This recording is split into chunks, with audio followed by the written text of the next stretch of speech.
Prepare Prepare yourself for an immersion that will leave you absorbed in an authentic narrative with nuances of enigma and horror in 17th century France. The case of the possessed nuns of Loudun, an event that has captivated and intrigued historians for centuries. And today we propose to unravel this complex story where faith, politics, and the supernatural are intertwined in a disturbing way. We have documents from the time, testimonies, and contemporary analyses that allow us to explore this event that continues to generate debate and controversy. And all this in a scenario that seems taken from a Gothic novel, a small French town, Loudun, in the heart of the 17th century. An apparently peaceful place, dominated by the fervent religiosity of the time, until a convent of Ursuline nuns becomes the epicenter of a series of inexplicable events. At the center of the storm, Urbain Grandier, a cleric who, it seems, left no one indifferent. Undoubtedly, he was a singular individual. What made him so unique? Well, he was insightful, attractive, and did not hesitate to challenge the norms.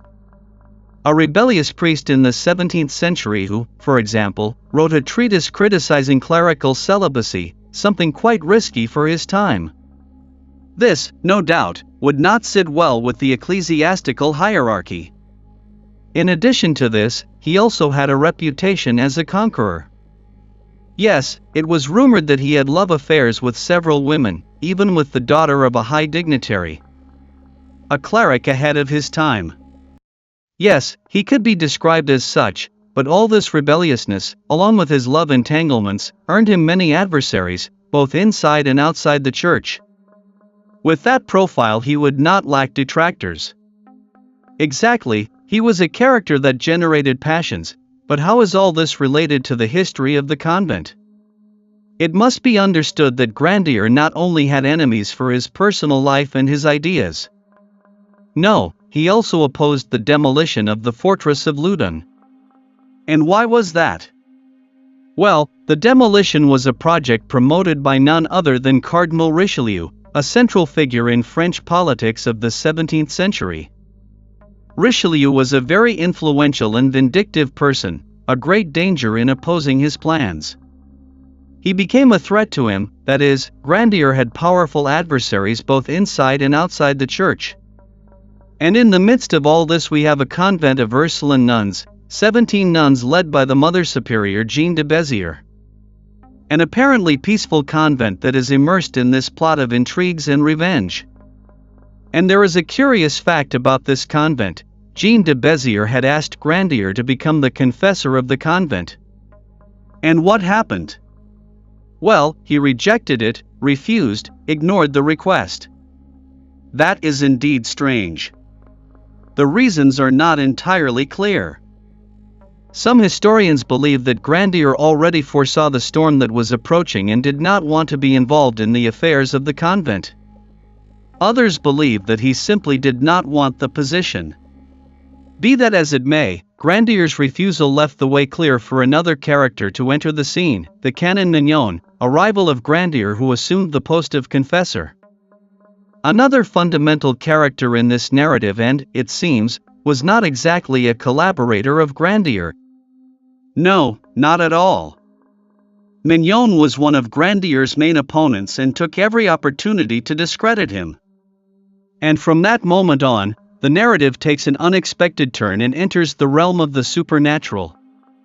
Since the autumn of 1632, the nuns of the convent began to experience unusual phenomena. What kind of phenomena? Visions, convulsions, anomalous behaviors. Mignon, convinced that these were demonic possessions, was quick to raise the alarm. Demonic possessions in a convent of Ursuline nuns, the perfect story to sow panic in a society dominated by faith. And he certainly succeeded. The news of the possession spread quickly and soon everyone was talking about the possessed nuns of Loudun. And this is where the story becomes truly disturbing. The nuns were not only possessed, but also accused someone of being responsible for their torture. And who was the alleged culprit? Urbain Grandier.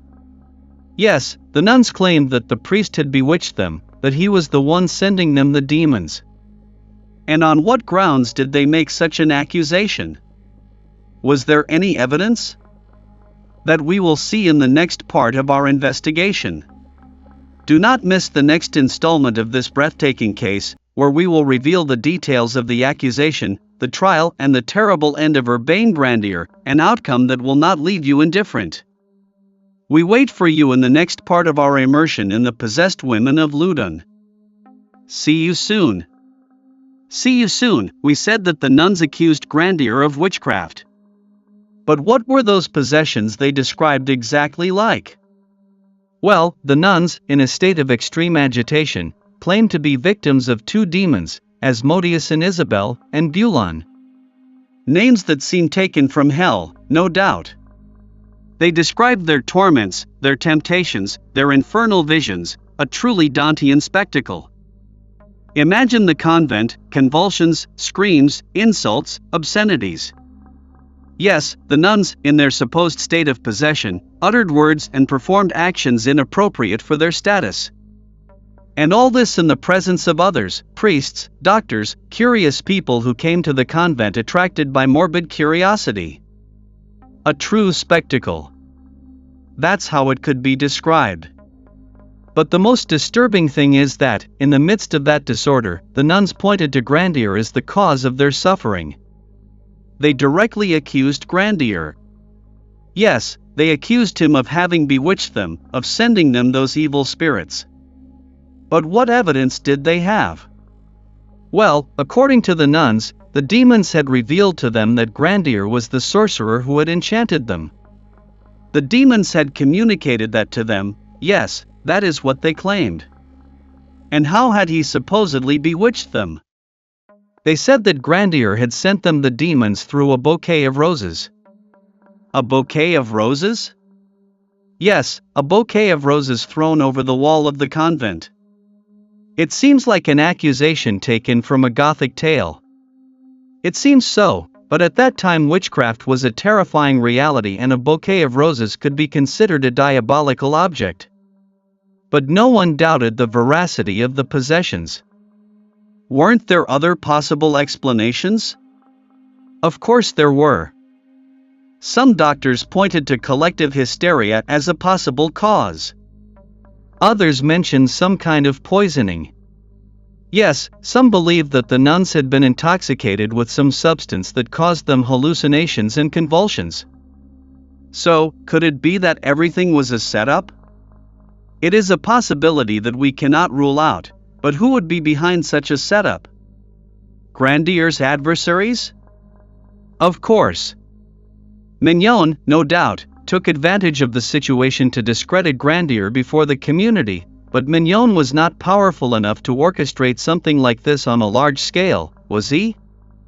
But let's not forget that Grandier also had enemies in high places, Richelieu. Let us remember that Grandier had opposed the demolition of the fortress of Loudun, a project promoted by the cardinal himself. And Richelieu was not exactly known for his clemency. No, of course not, Richelieu was an implacable and vengeful man. So, if we combine Mignon's hatred with Richelieu's thirst for revenge and the collective hysteria of the nuns, we had all the elements for a genuine tragedy. And, indeed, it was. The alleged demonic possession was transformed into a political instrument that was used to ruin Urbain Grandier. And what was Grandier's reaction to such accusations? Grandier defended himself fervently, proclaimed his innocence, denounced the farce of the trial. Was there a trial? Of course. Grandier was arrested and brought to trial for witchcraft. We invite you to continue investigating, to read the original sources, to draw your own conclusions, and not to forget that sometimes reality can be stranger and more terrifying than any. I hope you enjoyed this video. If so, it would help me a lot if you subscribed to the channel and gave it a like. And don't forget to leave a comment. I love reading your opinions and suggestions to continue creating content that you